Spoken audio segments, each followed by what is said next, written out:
DeepLook is a software technology company focused on imaging and oncology in radiology space. We have our flagship product called DL Precise, which is a one-click measurement segmentation visualization tool. A few special things about us is that we can visualize the actual lesion, not like the general area, which there's a lot of other softwares that can. When our competitors saw what DeepLook had to offer, they put down their pencils and they stopped working on what they were doing.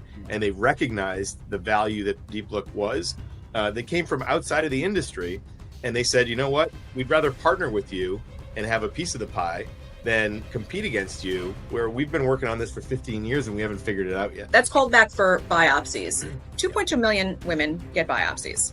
That's a very large needle because I used to manufacture them. I mean, I have dense breasts. My family has dense breasts. You know, so many people I know, again, it's 45% of all people. So the chances are 50% of my friends are going to have it. Yeah. And so, you know, you have to go back. And sometimes you can get your double imaging at the same time. You can't get an appointment. You don't have the best healthcare. You have to fight to get these secondary imaging. You know what? They're only going to find it when you can feel something. And that is only at stage 3 or 4. So now every year, me, who's the most educated in this actual field, I'm convinced I have cancer. So just imagine all the people who are not educated in this field, for sure, think that they have cancer. And, you know, I live in New York City. I literally walked 5 blocks down the street to go to Mount Sinai, to one of the best hospitals in the world, and it's convenient to me. I don't live in a rural area. I don't have multiple children. I don't have multiple jobs. You know, I have a flexible work schedule going back into it. But I mean, you know, please don't have me in the office at 7 o'clock in the morning, like, unless it is something that's so urgent. But I mean, you know, I'll be there until 10. It's okay. Like, I don't mind. Like, you know, and I just think everybody has their life, has their rhythm, has their, what they do. And, you know, especially now, it's a lot more accepted for obvious reasons. 100%. I don't like it when it's used as a power play against you. When you're right. I mean, like if you're 2 minutes or 1 minute late, somebody could literally just complain about you or like red sheet you or whatever. Exactly. Yeah. Being late is an art form. It is. No, we were just talking about like performance on, you know, like I used to, the only thing that was ever written up in my performance evaluations in corporate was that, you know, I wasn't like prompt at 7:30, but they never listed that I was there until 9 o'clock at night when everybody left at 4:30. So it was like, I'm not a morning person. So I'm more effective later, you know, like in the afternoon. What about the performance metrics that actually matter? The KPIs that actually matter? Well, because they needed to put, you know, like you need to put something, quote unquote, areas of improvement. Yeah. You know, all my other ones, you know, the KPIs of like, oh, finished a job, saved the money, did all of these things, like full achieved. And it's like areas of improvement, you know, show up prompt to work. Well, who cares? It's always the people that don't perform in other areas that are like anal retentive when it comes to being on time.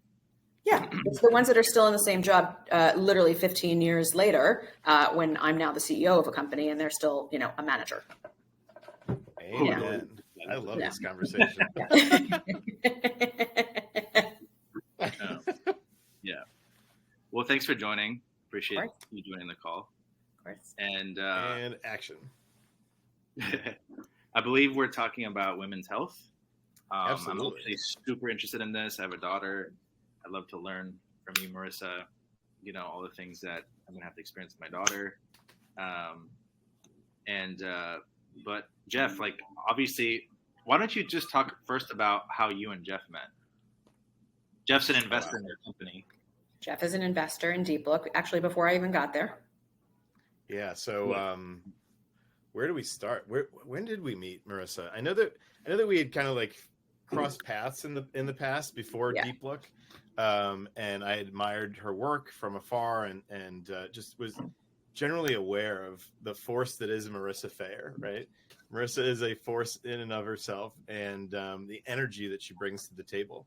And so when I started talking to the team at DeepLook, I want to say it was 2016 or 2017. And it was a serendipitous way that I met them.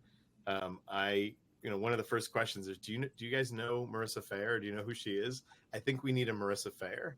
And so I said, maybe 3 old white guys running a company about breast health is not a good idea. And so we agreed pretty early that, how could we get her attention? How are we going to get her to agree to even talk to us? Because we didn't really have much on the table at the time. But lo and behold, when the right technology appears, right, the person who's right for it recognized that. And I thought that was a really cool thing from the very beginning. We admired Marissa from early on, and the fact that she's now the CEO, I couldn't be happier. So for those, it's an honor this is a great ego boost for me. I mean, thank God we're recording this. Right. Capture for posterity's sake. Imaging software. Do you want to go a little bit more into kind of what DeepLook does and how it helps society? Yeah, Marissa, I think that's all for you. Yeah. So DeepLook is a software technology company focused on imaging and oncology in radiology space. We have our flagship product called DL Precise, which is a one-click measurement segmentation visualization tool. A few special things about us is that we can visualize the actual lesion, not like the general area, which there's a lot of other softwares that can. And what we do is, we're on demand, we're as needed. We can colorize the lesion. And the biggest point that is specific about us is that we can visualize inside dense tissue. And this is a really, really big problem in the breast cancer space, in lung cancer, thyroid, liver, many areas.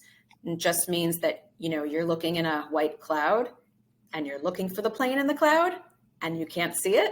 It's literally the same thing with cancer that's hiding in a dense breast, means that it's very white. You can't visualize. And but we can call that out and we can see it just on our proprietary based software. So there's no other technology that's able to do that. Wow. There's no competitors whatsoever? Not for this specific area, no. I mean, there's other competitors and other segmentation and visual, in measurement and segmentation, but not we're an augment to all of the other existing technologies that are out there. So we're not displacing anybody. That's the exciting part. We're new and revolutionary, specifically to be able to visualize in dense tissue. So do radiologists, when they're looking at if someone has breast cancer, do they have to be specialized to be able to do that, or do radiologists in general are they able to do that? Yeah, so there's general radiologists, and then there's mammography specific radiologists, which have an additional layer of training just because it is so difficult and specialized. Not to say other areas of radiology are not, but mammography has an additional layer of certification on top of it. Wow. Okay. And even with that certification, it's very hard for them to identify specific lesions within the... Yeah. You can't, listen, if there's if you can't see through it, you can't see through it, no matter how good your eyes are and how well you've been trained. You just literally you are looking at this white wall and trying to figure out if I have a circle on this white wall behind me. You're looking at the studs behind it. You can't see it. What's there? You don't know. And so that's, their eyes are only their eyes. The other thing is listen, computers are computers. They can see things that humans just physically will never, ever be able to see based on just the makeup of our eyes. We can't change that. And maybe when we become bionic in, 100 years, we can change this, but not now. Yeah, and it's really about that pixel differentiation. If you ever done one of those eye tests where they have a number and then little bubbles all around the number, and there's a slight difference in color, and at some point you just can't pick out the number. You can't see it, right? This is if the number is white and the background is also white, but there's 1 degree of separation between those whites, the computer will see it. It knows exactly where it is, right? And so one of the things that excited me a lot about this, that gets into kind of our partnerships and how DeepLook was developed, was this is a very crowded space. AI and breast mammography was something that was the holy grail. People were looking for this for the longest time, because it's a big problem and people knew it was a problem. But when our competitors saw what DeepLook had to offer, they put down their pencils and they stopped working on what they were doing. And they recognized the value that DeepLook was. They came from outside of the industry and they said, you know what, we'd rather partner with you and have a piece of the pie than compete against you, where we've been working on this for 15 years and we haven't figured it out yet. So that was one of the telling signs. When your competitors put their pencils down and say, hey, we want to work with you, That's a good sign, right? And so that was very telling. Do you want to talk about some of the partners that made DeepLook possible? For sure. We have a lot of them, so so it's good, but I'll highlight just a few. So one of our big commercial partners is Barco, and they own 90% of the medical monitor business. So all the OEMs use Barco monitors, and I know this because I used to install them at Hologic, take them out of the box, put them on the machines. GE, Siemens, Philips, Fuji, everybody uses them, but also the hospital systems use them. So 90% of the monitor business for mammography is owned by Barco. We are integrated into the monitor, into the hardware, the software of their monitor, as an additional add-on. We're the first technology to be able to do that, that they've done it. They own the space. So like, we're going to go to the best of the best, so that they can distribute it. The other benefit is they're a $2 billion company, and they have the relationships. They're an approved supplier. This is another, product line that they've just launched. So we don't, as a small, tiny company, have to be, get into a strategic alliance with every single hospital system. They've already done it. They have a sales team. And so that's the exciting part. We've partnered with several viewer companies that have expertise in the space, such as 3Palm, Medical Data Hub, who has a brand new viewer coming out, Radical Imaging that has a FlexView viewer. We've partnered with Tempus, an AI company. It's $8 billion market cap. And we're being used as their one-click measurement and segmentation tool in one of their product lines, and are expanding to another one of their new product lines. And like, we're trying to utilize economies of scale and utilize these bigger partners. We're working to talk and have evaluations with, the GEs, the Hologic, which I come out of, the Siemens, the Philips, like all of them, because they're interested. And they're also acquisition targets. Can we talk a little bit about, I grew up in radiology, and one of the things that and when I say I grew up in radiology, I grew up visiting my mom at the hospital. My mom was a rad tech. She was an MRI tech.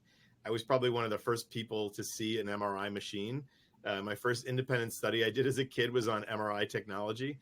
And so at the very young age of 7, I was scrolling through people's brains at Hartford Hospital. Probably not supposed to be there, but a little bit of a HIPAA violation now. Yeah, now that there's rules around it. There wasn't then. But I would run into people like Barry Stein, right, at Hartford Hospital, who was my mom's boss's boss's boss. And well, see you next week. One of the things, awesome. Tell him I said hello. So one of the things that I found fascinating was the doctor was always in the room, in this dark room in the back, just in there all day. He was in there for hours at a time, and I'd be in there just kind of visiting. And every time I went in there, the doctor was in the dark. And they're measuring, and they're writing, and they're measuring, and they're writing, and they're measuring. And it's all subjective. It's all like, this is what I think I see, and this is how big I think it is. But what DL Precise does is it takes all of that out of it, all that subjectivity, and says, this is how big it is. Circle done in the EHR. That saves so many hours of the time for the radiologist, so they can do what they do best, treat and actually practice medicine, right? Not measuring. And one of the cool things that DL Precise is being used for is that objective measurement. Can you talk about like images when they go through clinical trials and how they capture that data, Marissa? It's absolutely crazy. It's wild. Crazy. And by the way, just to add on to your point, most people, Frank, we were literally just talking about this. Most people, especially radiologists, are fresh in the morning. So their eyes are much fresher in the morning. And then it's like you go throughout the day, and then you have lunch, and then you're a little tired, and you're like, oh, is that what I see? And then, and then it's 4:30 and you still have to read images. You're probably not reading the same at 4:30 in the afternoon as you are at 9:00 in the morning. If you're a morning person, if you're an afternoon person, I'm probably better at 4:30 than 9 a.m., but vice versa. So I think again, just brings the subjectivity out of it. Oh, it's it's weird that it ties into our conversation earlier. But with clinical trials, the holy grail is if the drug is working and if the treatment's working. Sure. What happens is most clinical trials are written either 2 or 3 scans. You deliver the medicine, 2 or 3 times, depending on the protocol, you have to get scanned to see if whatever in any body part has reduced in size or grown or stayed the same to see if it worked. So you have to do that typically over 2 years. So clinical trials for drugs last a very long time. But the problem is when clinical trials happen, you have 3 radiologists measuring the same lesion. And then they have to argue amongst themselves, it's called adjudication, upon whose measurement they're going to take. For each image, every single time. They're all different. They're all different based on what they see. Who's the main adjudicator? Are they like on a 3-way call, or like how does this work? Yeah, most of the time they're in the same room and they're like, actually, yeah, I think it's this one. Like, I didn't see this little thing come out here or whatever. Because we can do that automatically, you can literally have like a technician pressing a button every single time. And then you have the radiologists, one radiologist saying, yeah, I think this works. So, kind of doing QA and checking it. So it saves, hopefully, like the plan would be to save cost to clinical trials, maybe some time, and maybe we can get to drugs faster. And also, like, you translate that from clinical trials to actually patient care, to oncology, to say, oh, hey, you just had a scan 3 months ago. The tiniest millimeter makes a difference to see if something's grown or it hasn't grown, or if it's reduced in size.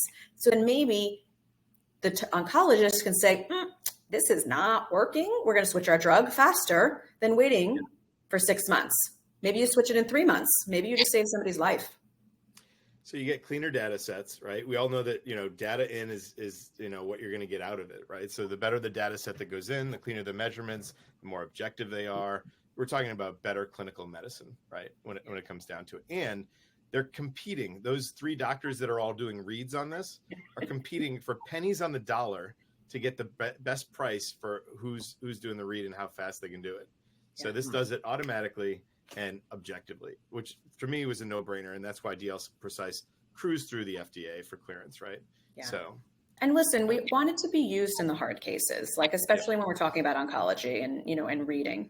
Use it on the hard cases. Use it when you need it. Use it, on clinical trials. Use it to be making specific decisions, and that's important.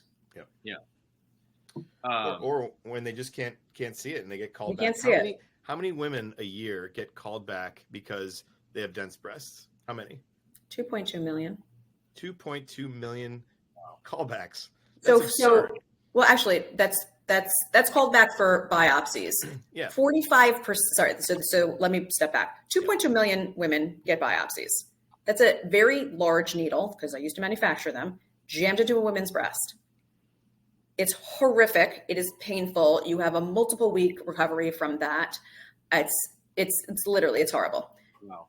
And half the time they miss the spot, so they have to do it again. Yeah, it's delightful. It's a horrible process. Anyway. And with dense breasts, so 45% of all women around the world have dense breasts. It has nothing to do with your weight, what you eat, nothing. It has to do with your genetics. And unfortunately, Black women, Asian women, and Jewish women predisposed to have dense breasts. So it becomes an equity issue too. So 45% of all women around the world, this is not a US problem, around the world have dense breasts. That is 25% of the whole global population that might not be able to visualize in their tissue. The other thing is dense breasts affects younger women. Now that younger women are getting cancer, and way more aggressively, typically in denser breasts. Right. I'm wondering how often this gets missed when they have a lesion in their breast. How often does it get? How often do they not? How often do they admit it, or how often? So let me tell you. So 90 plus, 95-ish% of all biopsies that happen in breasts are on benign lesions, which means they're non-cancerous. Wow. 95%. So even if we could reduce that, even a few percentage points. And by the way, before a biopsy, you have to have a screening mammogram, screening ultrasound, diagnostic mammogram. You have to have another ultrasound. You have to have an MRI. And there's probably sometimes imaging test. And then you get jammed with a needle, potentially once or twice, and take a core sample. I wonder how many women just pass on all these tests because they're like, I don't want to go through all this just because. And they're thinking, I don't think I have it anyways. And they just pass on all this because they're like, I don't want to go through this. And this is why you find cancer at stage 3 or 4 when you can physically feel it. And if you found it at stage 1, there is a 99% chance of recovery and survivalship. That's what 99%. Yeah. And it costs the healthcare system so much less, the patients so much less. Again, listen, like we're talking about anxiety. I mean, I have dense breasts. My family has dense breasts. So many people I know, again, it's 45% of all people. So the chances are 50% of my friends are going to have it. Yeah. And so, you have to go back. And sometimes you can get your double imaging at the same time. I personally, my center does not do it. I know I have dense breasts. I know everything's fine, of course. Yeah. But I then get a letter in the mail that says, you have dense breasts. We're not sure if we saw anything. You should get your ultrasound. So now every year, me, who's the most educated in this actual field, I'm convinced I have cancer. So just imagine all the people who are not educated in this field. Yeah. For sure think that they have cancer. And, I live in New York City. I literally walk 5 blocks down the street to go to Mount Sinai, to one of the best hospitals in the world. And it's convenient to me. I don't live in a rural area. I don't have multiple children. I don't have multiple jobs. I don't live, I have a flexible work schedule, like we were talking. You're privileged, yeah, in terms of, not having all the things that are challenging in your life. Right, and I'm the anomaly. So just imagine everybody else who has all these things. Yeah. And a working mom, multiple jobs, doesn't live near a hospital. You're not in an urban setting. You can't get an appointment. You don't have the best healthcare. You have to fight to get these secondary imaging. Yep. You know what? They're only going to find it when you can feel something. And that is only at stage 3 or 4. Yep. Wow. And the other thing that really kind of floored me about this technology is that it doesn't require a special kind of imaging. It doesn't require a special kind of technology. It lives on the monitor. So it's literally just looking at pixels on the monitor. And so you can look historically back through the record. Let's say you find a patient who presents and has, stage 2 or stage 3, stage 4, God forbid. You can actually look back through the mammography record and find the tumor and watch it grow and watch it change. You can look at live ultrasound. You can look at MRI. You can look at every technology that's out there for imaging the breast and other oncology as well. Yeah. And look at the historical record. So this is a game changer. And that's why it stood out immediately as boom, this is the one, right? Yeah. And you can look at priors on a screen. So that's the thing, like with mammography, typically what they do is they pull up the today's image and all of the priors, because, typically there's history unless it's your first one. And so they look at the priors and that's what they do. They compare. Oh, does this look different? Is there something different? Whatever. That's what they do.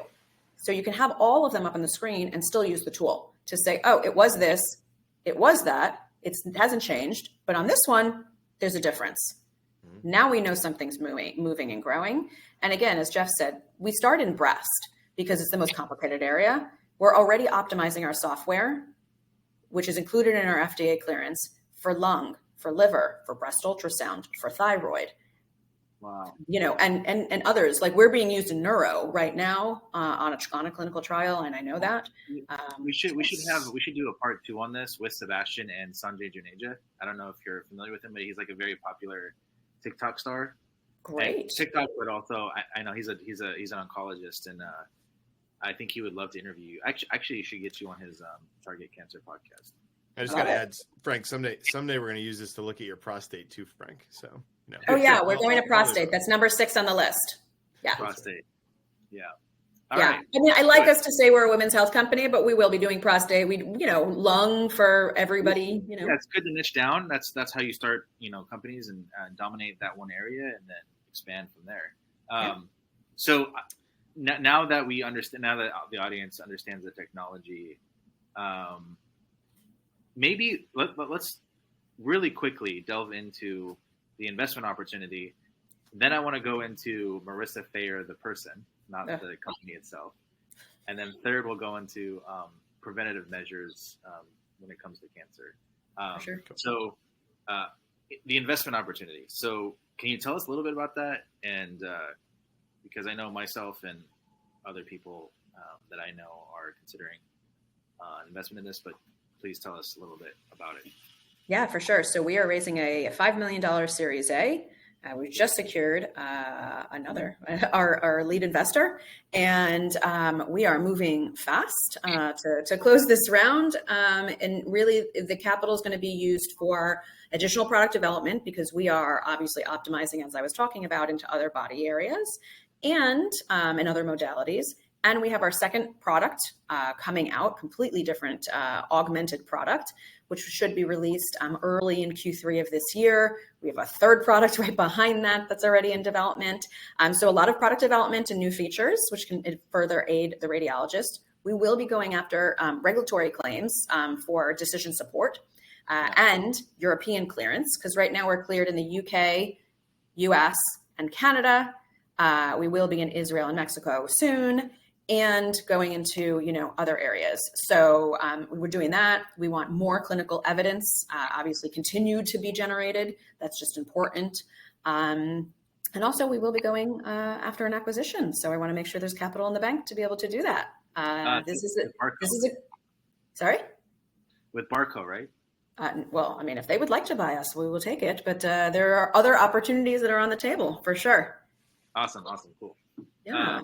And we want to expand our partnerships. There's other partners that we want to continue to work with. So yeah, it's a very small $5 million Series A.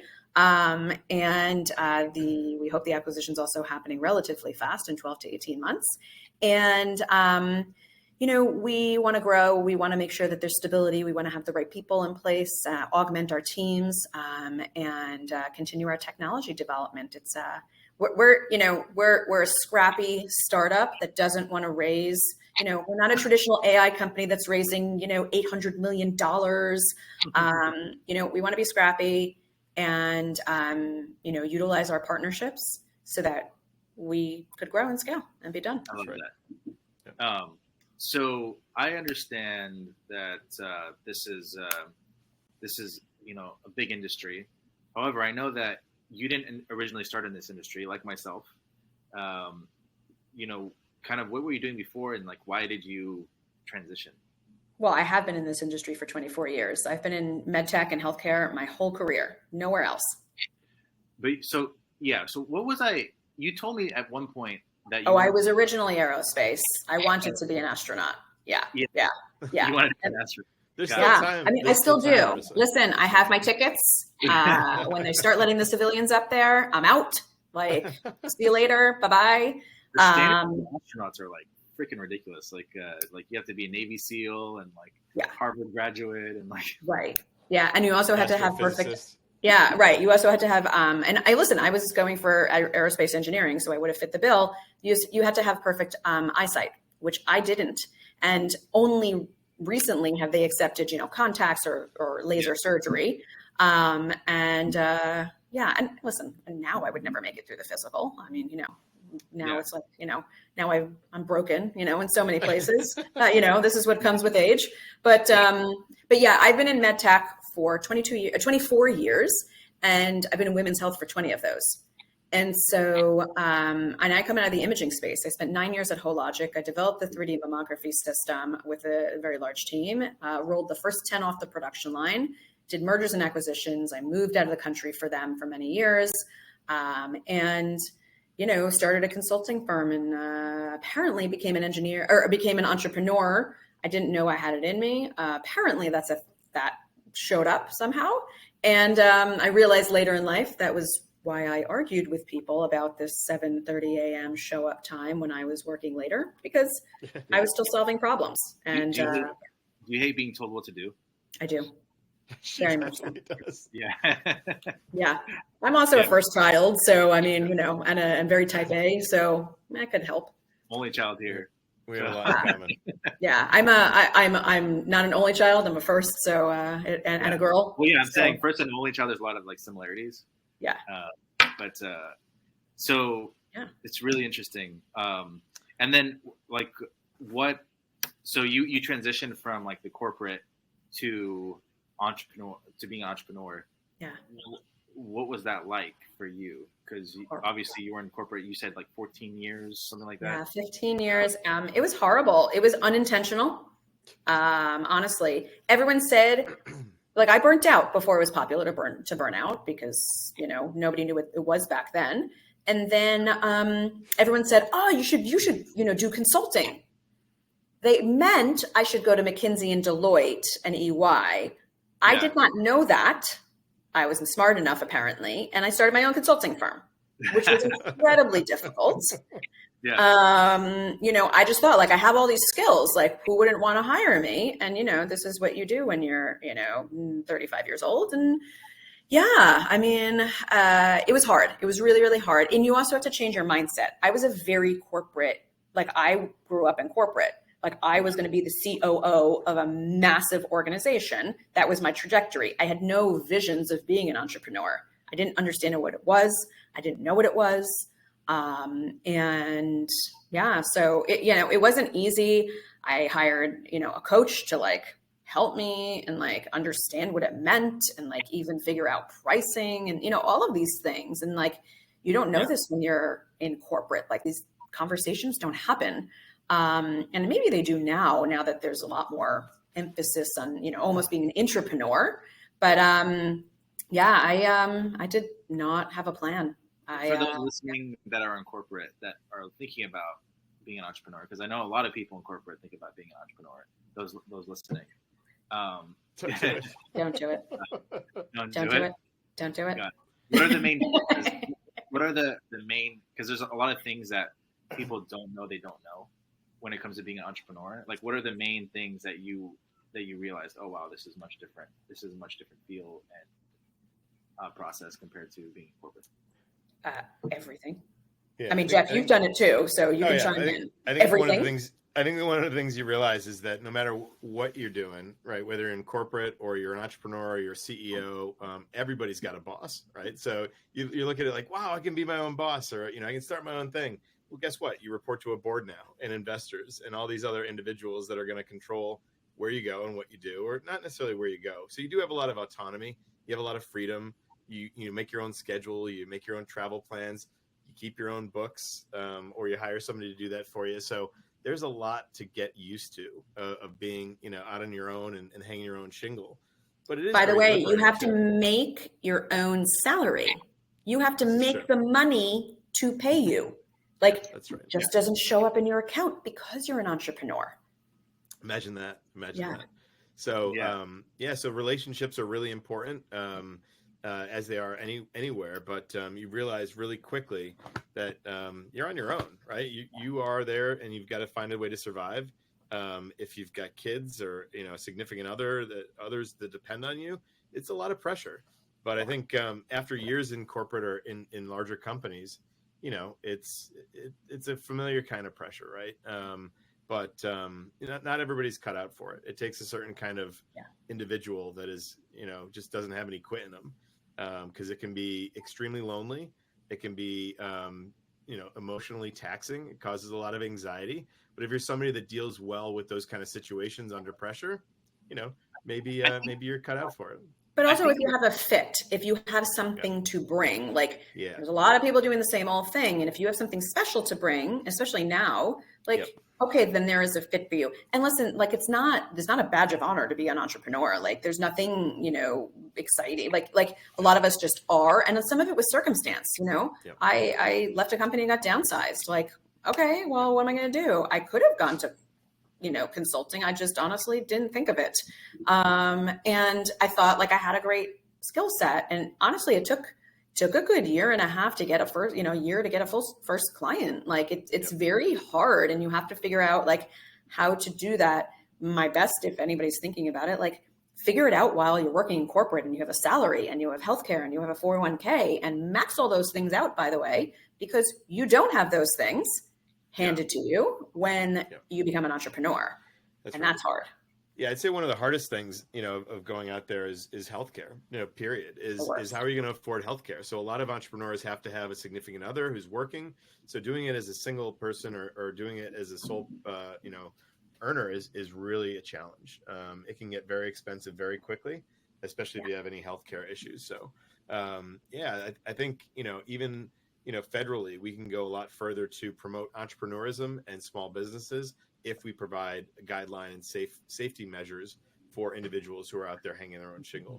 There should be like an entrepreneur's block of healthcare, right? That people can sign on to. And there's an opportunity there for someone wanting to create a business, Frank. Yeah, really magical. I feel like I think before, like, I would get offended when somebody said there may be a genetic component to being an entrepreneur. You know, I think there is a little bit of a genetic. I think there is a little bit of a genetic. I think anybody can choose to be an entrepreneur, but I think there's people that can choose to be an entrepreneur and be miserable in it, and people that choose to be an entrepreneur that can be super happy doing it. Well, I think that's one of the ingredients is, and you mentioned the kind of requirements. You also have to have a really strong why. Like, something's got to get you up in the morning. And I know for Marissa, it's women's health and the inequality that dwells in there. But you have to be on fire for this, right? You have to have something burning inside of you that says, if I don't do this, I'm going to die. And so that's really important. And the other thing is, you know, it has to be something that, you know, you have this ingredient of fearlessness. And I think there is some genetics to that. They also said that it's people who have cats that have a higher level of toxoplasmosis in their blood that from cat scratches that are more outgoing and more of risk takers. So that was actually something that they looked up. If you look at toxoplasmosis and entrepreneurship, people are more willing to take risks if they've been scratched by a cat in some time in their life. Really? So could we maybe do that without the cat scratching? Yeah, absolutely. Absolutely. Yeah, I mean, it's very hard to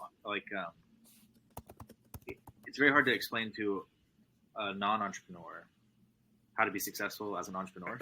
Yeah. So like, why would you do that? Like, no, that doesn't make sense. Like, yeah. No. I often get asked by non-entrepreneurs, so like, when am I going to get a job? That's always my favorite. Like, when am I going to get a job? Actually, it's I'm doing about 20 jobs. I'm probably not getting paid for any of those, so it's worse. And so there's nothing wrong with not wanting to be an entrepreneur. I mean, there's like, it's just not forever. It's not, and it's not sexy, and it's not fun, and it's not, you know, most of the time it's not fun. And there's a lot of, as Jess was saying, like, it's all the other background things that you still have to do. Like, it's not sexy. Like, everyone thinks that it is. It's not. You're a professional janitor, full-time janitor, fixing up. So everything. Frank, to back up that cat scratch fever, I just posted the Harvard Business Review that talks about a common parasite that makes people entrepreneurial. Daniel Lerner, a professor at Madrid's IE Business School, and colleagues examined the medical and professional histories of 75,000 Danish women. They discovered those infected with a parasite called toxoplasmosis were on average 29% more likely than others to have founded a startup. 27% more likely to have multiple ventures, and more than twice as likely to have founded their own business alone. So, is it because we're crazy? Because I see that it enters their brains and makes them less risk averse. So have we lost something in our head? No, I think with correlation does not equal causation. I think the Egyptians were onto something. That's all I'm saying. Is cats have a special power, and it could be toxoplasmosis. So correlation. Maybe. Yeah. Interesting. But causation? I don't know. We'll see. Yeah, we don't know. We don't know yet. But you know, read that Harvard Business Review, and you tell me what's real and what's not. So, 100%. So Marissa, quick question. Yeah. The reason you're doing this, like, what's the reason specifically that you're doing this, and why would you choose to be an entrepreneur? Out of all the other things that you could have become, could have gone into the corporate world and made a handsome salary with nice benefits. Why are you doing this specifically? Now, don't be fooled. When I sell this company, I'm probably going back into corporate for 2 years for a pretty cushy job with a really good salary and great benefits, because I'll need a break. But, but that's an entrepreneur saying that. My passion is women's health. Women deserve to have better health, better innovation for healthcare, for their needs. This is an underutilized, under-researched, innovative space. And that is my why. Health equity for women gets me up every single day, and fighting for that, either, you know, in the US or around the world. Women deserve access to quality healthcare. And unfortunately, we have not had that ever And we still won't have that. And if we're lucky, maybe 2050, it'll start coming around. But in reality, we are 51% of the entire population. And we've gotten 2% of all healthcare R&D spend. But tell them, Marissa, where the ROI comes from. What percentage of ROI do women's health products and investments make up in the market? Oh it's my like God. 26%. So 2% of the investment, 26% of the ROI. Yeah. So So you figured that one out.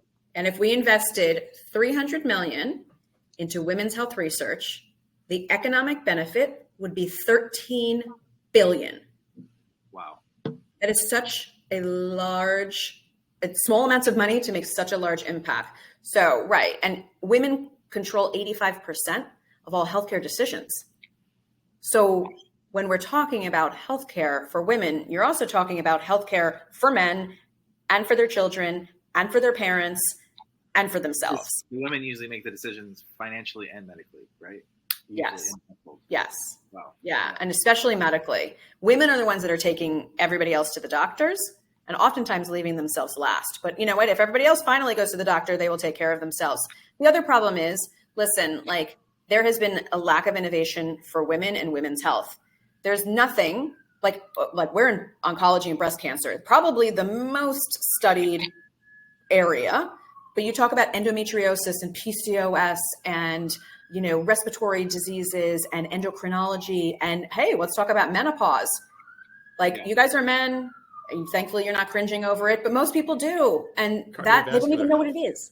Yeah. Cardiovascular health. Look at cardiovascular health with just complete adverse effects to drugs, dosing of drugs, not even tested on women until 1993.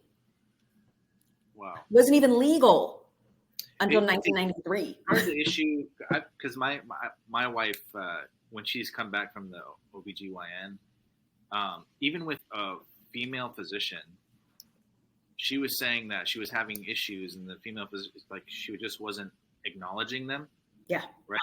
Is that like a very common thing where people, like just physicians in general, assume that there's an exaggeration being made? Yeah. So there is several studies. It's I think it's something of the entire medical school curriculum. Only between 2 and 5 hours of the entire curriculum is dedicated specifically for women's health. And most people think women's health is solely for delivering babies. So that's it. Not just having problems but like solely delivering a baby. It's not just doing that. And so, unfortunately, a lot of the medical professionals, like they're not educated. They don't have time. They're falling into this. I have 15 minutes to see my patient and I don't know. But also like, it's fine. Like you're fine. Like your pain is fine. No, it's not. And there's a lot of people who are not being heard by their physicians. And now, thankfully, a lot of people are speaking about it. And it's a shortcoming of, the physicians. And, a lot of the times it's not their fault. They're not given the right education. They don't have enough time. And I'm sure if they found all of this out and were told about it, then they would make a change. And honestly, no offense to your wife's doctor, but I think that your wife needs to change doctors. Probably. Yeah, I'll tell you, pain is something that, for some reason is not equal in men's and women's health.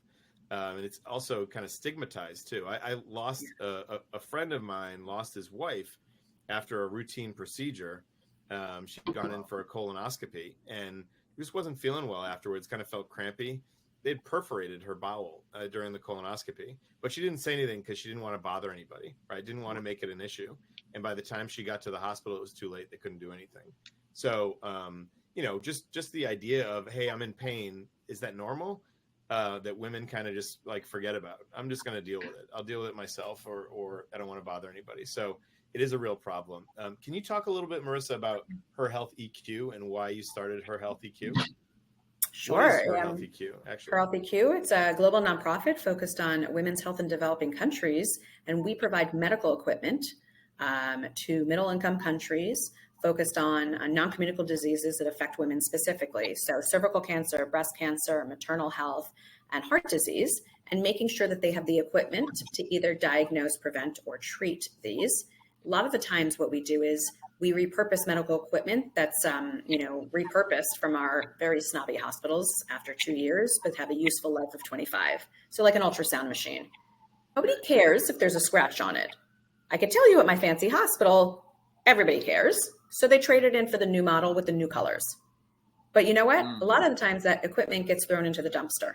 Why? When there's women around the world that need that. And it's not that we're giving them subpar equipment. It's completely fully usable. We make sure of that. So we deploy medical equipment around the world. You just refurbish it, essentially. Yeah, it's make sure it is made sure it's refurbished. It's like new, and or we deploy new equipment as well. Sometimes there's always excess or a new model that has come out and hasn't been distributed. Whatever. Wow. Yeah. So again, it talks to the health equity issue around the world where women just don't have access to healthcare. That's what gets me out of the bed. I love this industry specifically for the impact. That's why I converted over from like a different industry to this industry. I don't think there's anything like the impact that you can make with what we're doing in general, like with the ecosystem that we're developing. So I'm actually happy to work with people like you guys and people that are trying to make some type of societal change. So like, I'm just so happy to be in this industry. I can't say it enough, you know? No, it's great. Most people who get into healthcare never leave. Yeah. Yeah. There's a why, right? Yeah. There's definitely a why. I would say, yeah. I mean, a lot of physicians leave, I would say. That's because they're burnt out and they hate the system for sure. Yeah. Yeah. The system definitely sucks. The system does not work. It needs to be improved for sure. Yeah. I think what's crazy though is that the brunt of the anger that's projected at the system, the physicians take, not necessarily the system itself, which is like unfortunate because there's so many physicians that are actually trying to benefit humanity. They're trying to just help and heal patients, and they're getting the brunt of like, why are you doing such a horrible job when it's like really the system? Correct. Yeah, it's horrible. Yeah. Which like, well, it's a profit generation center, unfortunately, and instead of patient care, and we need to switch back. 100%. There's a lot of middlemen in there. Yes, absolutely. Were you just at a conference recently as well? With Jeff? Every day. We just got back from Device Talks. So Device Talks was started by Brian Johnson during the 2008 downturn. It's just to basically have a conversation about the people in the medtech world and what drives them. Really, it came down to like interviews with CEOs. It was really cool. Today, it's a much bigger trade show run by WTWH Media, and Device Talks Boston was last week. Great chance to see friends in the industry and get together and hear people like Marissa on stage talking about their companies. MedTech Innovator was also a big part of it, Frank. I know you know MedTech Innovator folks. Yeah, so Paul Grand is there. His whole contingency was there. A lot of Paul was on my panel for sure. Yeah, it was great. It was really something. And then I mean, I've spoke at 2 conferences on Tuesday here in New York. So I think one more on Monday. It's like I can't keep track. It's a lot. It's a lot on the speaker circuit. Marissa, you're originally from Boston, right? No, originally from New York, born and raised. Okay. I went to school in Boston, and I spent a lot of time up there with a lot of the companies. That's where that's right. She's an honorary Bostonian. Is it true? Is it true that, like, I know New Yorkers are not a huge fan of Californians. I know that. Yeah, sure. Is it true that Bostonians are not a fan of New Yorkers? No, I don't think so. I don't think so. I think because it's so close. I also think there's a ton of New Yorkers up there. Yeah. Because most of us went to school up there and kind of stayed, and it's a very big, device and pharma industry. I think most New Yorkers think that it's a small New York.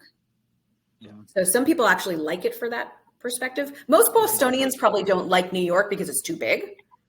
Yeah. What is your guys' issue with Californians? Tell me. You don't have enough time in this episode. No, I'm just kidding. As I'm about to get on a plane next week to come to California, so don't worry. It all started with Tupac and Biggie. I'm not generalizing. We're not generalizing in any way. Californians or New Yorkers or whatever, or Bostonians. But what is frustrating about Californians to New Yorkers? And but by the way, I think there's a lot of frustrating things about Californians. But, I think it's a big pace of life kind of thing, but yes. maybe, I don't know. Yeah, it's a pace of life thing. First of all, New Yorkers think New York is the center of the universe, which it is. As a New Yorker, I will say that, and it is just in general, so we can stop that argument. But Californians feel the same way, but they're obviously, dystopian and don't understand New York. And it's a pace of life. We're like, wrap it up. Like, let's go faster. Why is everything so slow? We also it's a hustle mindset. And listen, like, we love to vacation there. Let's just be very clear. Just none of us want to live there. And like, I'd like to have a vacation home in and around San Diego. Love it. Love everything in the lifestyle there. But like, I would need to come back to New York like once every 2 months, like culture. Yeah. Like, we're just, especially like New Yorker proper, like New York City, you can literally walk out the door and be hit by culture in your face. And I think it's just like a different, it just, now it's maybe starting to come up, and it hasn't been, we don't like to drive places for 40 minutes and, have to find a parking spot. Like, let's just get there. Did you guys see the plan to expand Manhattan? They're talking about a plan to expand the footprint of Manhattan by like another. Well, Manhattan was already expanded to be made Manhattan. Sure. Right. It was all swamps and kind of wetlands. But so now they're talking about taking more and going right past Governor's Island. And it's pretty wild. They'll have to do it on a platform since we're obviously sinking and global warming. Yeah, 2,700 acres they want to add to it. It's pretty, or maybe 27,000. I don't know. It was a lot. It was a big space. We could use it. Yeah. So yeah, you are sinking now, though. Isn't that a little concerning? Yeah, I live in the middle of the island, so I think we have another many hundred years until that happens, and I don't think our longevity work is far enough along to keep me alive that long. Going to be a problem. Okay. Yeah. No, actually, it may be further along than you think. Ray Kurzweil predicted that if you're alive for the next 5 years, we'll reach immortality in 2045. That's what he said. Yeah. Yes, but there's a difference between immortality and healthy immortality. Let's just be clear. Because if you can't live healthily, there's no point in living forever. Yeah, if you're keeping somebody alive that's like on a ventilator and just dying. It goes down to quality of life. Have you guys followed Brian? His name is Brian Johnson, Bryan. He's it's super creepy. Centimillionaire and very, very strange, right? But he's sharing a blood supply with his son and then also sharing his blood with his father. And they're doing this whole Dracula thing. But he has the biometrics of an 18-year-old and he's like my age, like 45. So it's really wild. If you look at like, manipulating your natural age or your biological age. And I think, to be honest, we have a lot of the technology today to do that, right? Harvard shows that when you share a circulatory system with a younger, genetic match, that you can make an older mice virile again and, young again. So I think we do have a lot of the technology. You add CRISPR into that and organ transplant and, Well, how about we start eating healthy food and get away from the chemicals and get away from all of the geneticism, and I'm not talking about GMO, but like get away from the chemicals and the pesticides in our food. Eat organic, eat well, don't eat packaged foods. That alone can change us back to where we were, which is the reason why cancer is trending younger and younger and way more aggressive. Why people are aging. Neurodegenerative diseases, endocrine diseases, all of these things. Colorectal cancer among young people. Oh my God, are you kidding? Correct. So I knew Marissa fit on this podcast for a good reason, Frank. This is the stuff we talk about on the other episodes. Yeah. It has to be healthcare. There was a pharmaceutical drug that was in clinical trials called dostarlimab, and it addressed colorectal cancer. It's great, but how about we stop eating like charcoaled food on our barbecue because there wasn't that much colorectal cancer when we weren't having those things. Or you're not supposed to eat carbon. I don't think when I was younger I heard about colorectal cancer. Now I hear about all of the time? First of all, there wasn't screening for it for a very long time. So listen, just died of it. There's a lot of people that, oh, there's so many new cancers that are found. Yeah, because we can actually screen them earlier and we know what they are and we can treat them earlier, which is so much of a better thing. The fact of the matter, the cancer rates are increasing. They are absolutely for many, many reasons. But one of the reasons is we have better preventive screenings, which is a benefit for us to be living longer. Like I said, with breast cancer, you find it early, 99% survival rate. Do your red flags do you feel like there's red flags in people that claim there's like a blood test that can identify or diagnose any cancer? Because I think I've seen like a few. No, and I've taken some of them. Okay, because I'll take all of them. No, I want to know. But I've heard like there was this guy. He was at a conference or something, and he said that you could take a blood test and diagnose 1,000 or like 300 different types of cancer or something like that. Yeah. It was I was a little skeptical. I was like, But you have to remember, everybody has cancer cells inside their body right now. Yeah. Right now, everybody does. It's not even a question. No problem. The only problem is when they start to group together and then they start to grow and multiply. Yep. And that's where there is a breakdown in a system of your body. Yep. And so like the fact that you can test for, these hundreds of cancer, they're all going to pop up because we all have them. They're in our system that we always have. Yep. They get triggered by, imbalances or by, mutations. Mutations and different chemicals that are changing, and that's the reason they're showing up. Now, I would rather have somebody have a test for like genetic preclusion to something, not that you have cancer cells in you. Literally, it's impossible not to. Yeah. Which is also a reason why one of my scientific mentors from my early days at research firm, Dr. John Levitt. This individual was kind of decoding DNA way back, and he said you're supposed to get sick. You're supposed to get really, really sick, like once a year, because then your immune system can do what it does and kick those cancer cells out. So your white blood cells get all crazy. They go after all these and they kick those pre-cancer cells out of your body. So go lick some doorknobs and hold a toddler at preschool or something, but get sick. I guess I'm glad I got pneumonia in January. Yeah, absolutely. Yeah, and you should be pretty good for a while. Yeah, one of the things that people say the first time they get diagnosed is it's really weird. I never get sick. Never got sick growing up. And that's why the cancer grows. So that's the last controversial thing I'll say. I've got to jump off for another meeting. Marissa, thank you so much for coming on today. Frank, as always, great questions. And we're going to have to get together for part 2 to talk more about women's health. For sure. Yeah, I'll have Sebastian and Sanjay join as well. Fantastic. Great. Awesome. All right. Thanks, Marissa. Guys. Great to see you again. We'll talk soon. Talk soon. Ciao. Bye, Frank.